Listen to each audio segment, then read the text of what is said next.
Hey y'all, Mel here. Welcome back to my channel. So today I thought I would do some bit of free speaking, not necessarily brainstorming, but just to discuss something that's been bothering me. You might notice I don't post that often. And part of the reason for that is I sometimes really don't know what to post, and by that I mean I am very sensitive about what I do post. As many of you might know, or if you don't know, you're probably living under a rock, but the world is a bit very woke right now. There's a lot of things going on, and a lot of it is very ideological. So recently I saw a video by Patience Xina, who is a very successful black YouTuber from England, who responded to a video criticizing her views by a woke, left-leaning YouTuber who felt that she was basically being a useful idiot for the right wing. Patience Xina, I'm not going to speak for her, and I will link her video below because she did such a great job responding to her critic about his criticism of her. And this is kind of what I wanted to touch on. Some days I feel as if I should just go on these long rants about various social and cultural incidents and news stories, mainly the woke one. But I also feel that so many people are doing that it's not something that I really personally care for to do when people like Patience Xina is doing such a great job already. Even so, I also do believe that as a black female, it is important for me to give a viewpoint of on social issues that are, well, racially and gender related. But at the same time, I am also an author, so part of me worries that it will bring the wrong focus to my channel. And so I often hold back on these rants. I also know many people in real life and on social media who are very left-leaning in terms of their viewpoint. And one of the things I've learned over the last few years is that left-leaning people do not like those who go against the rhetoric. So initially this video was supposed to be about wrong think black people. Wrong think black people. So black people who are heterodox thinkers, who are not part of the wokerati. So two stories recently that caught my notice. One was about Black Twitter. Black Twitter, I guess, is a collection of black, mainly African American, because usually that's what they mean by black, African American social media users who often discuss issues pertaining to African American culture and whether it's popular culture or society on Twitter. Apparently, Elon Musk's takeover of Twitter is threatening their existence. There is no real proof, because if you've been on Twitter in the last few weeks since Musk took over, then you'd know that not much has changed on Twitter, except that many people who have been banned have now gotten their accounts back.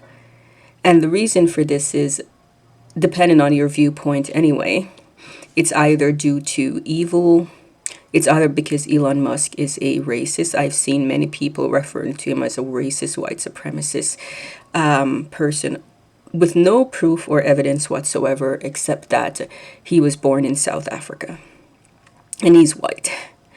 And but despite this, there's no evidence that anything has changed on Twitter. But recently, as in this morning, CNN published an article about Black Twitter being conflicted about Twitter and wanting to leave because, well, Elon Musk and increase in racial rhetoric, which I find to be race baiting. It's race baiting. Yeah, CNN is now highlighting an article claiming that black people are terrified of being on Twitter because the evil white apartheid man took over. But if black people are afraid of opinions that are critical, then there won't be any safe space for black people in this world. And they will simply have to deal with that. Now, I'm not talking about, the spam stuff. I'm not talking about what you see on Parler or 4chan or even Reddit, where it's just post after post spamming the threads with the N-word and anti-Semitism and misogyny and porn. That would be a mess. Yes, I don't think Elon Musk is stupid enough to allow Twitter to be taken over by that stuff, because that will chase any sane person away. However, what these people they seem to be creating a false narrative that somehow, Twitter has become this cesspool of racism and anti-Semitism and all this stuff that there's no evidence of. They're trying to make that happen. They're trying to make fetch happen. And here's another example of where they've decided to weaponize black people. Oh no, black Twitter, and again by black here they mean African American, because as I've been told, and many black people who are not African American have been told, is that we are not invited to the cookout. Ask Tariq Nasheed, the FBA advocate on Twitter, who posts many dehumanizing images about of Africans and Caribbean people, but has never been kicked off. Hey, he's FBA. But anyway, if my politics has always been, if I don't like someone's viewpoint, I just ignore it. I don't try to deplatform them, censor them, and kick them out of society. I don't think this will solve any issues when it comes to racism or sexism or misogyny. I do believe that we should treat everyone as human beings and recognize that human beings are imperfect people, and that instead of shutting people down, blocking people, muting people, dismissing people, we should try to understand why certain people feel the way they do and try to figure out if there isn't a way to meet these people and meet these people halfway and maybe solve these issues, because they're not going away. Excluding incels from society is not going to make society safer. The solution is to try to reach out to them and to understand them and to help them become better people. It's not just to exclude them. You see yet again another narrative of the recent Colorado gay nightclub shooting, where once again the left is blaming criticism of transgender policies, especially when it pertains to children. And I'm failing to see the correlation here. Even now, the shooter, who allegedly identifies as non-binary, his status is being dismissed, haha, the irony, by many members of the trans community. He doesn't look the part, which I find painfully ironic. Anyway, for me, it's running from opinions you don't like and creating false narrative that certain people are the boogeyman is not going to solve any problems. Elon Musk is not the boogeyman. The problem isn't that you are being targeted, but rather that you seem to see yourself as a perpetual victim.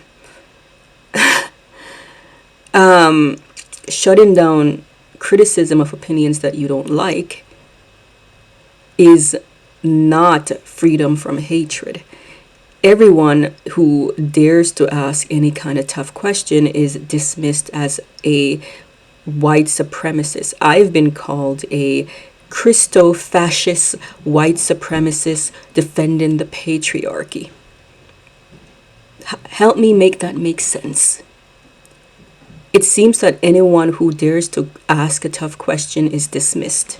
Most of us are not evil, white, patriarchal, Christo-fascist supremacists. But apparently, asking a tough question means you are. Questioning the logic of medicalizing minors means you are. Having a problem with the weaponization of black victimhood for ideological purposes mean that I am blackfacing and blackfishing online and that I'm really a white supremacist.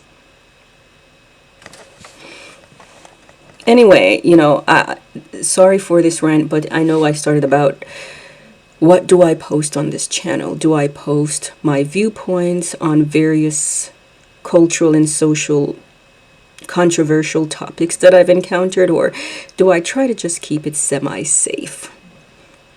If you haven't figured it out by now, I'm not woke. And I am highly critical of black victimization narratives, and I am somewhat gender critical because I am not a fan of erasing women from the conversation or from society. I do believe in the protection of women's intimate spaces from individuals who self-ID as women. I do believe that female intimate spaces should be sex restricted for the safety of women and girls. But again, apparently that makes me, as Patience Xina's critic would inform her, that makes me a useful idiot for the conservatives because they may agree with me. Oh my god. Oh my god. Anyway, let me know your thoughts on these issues and what you think. If you would like me to talk more about cultural and political controversial things, I would really not want to go so much into it. But if you haven't checked out Patience Xina, do so. She's great. She's great.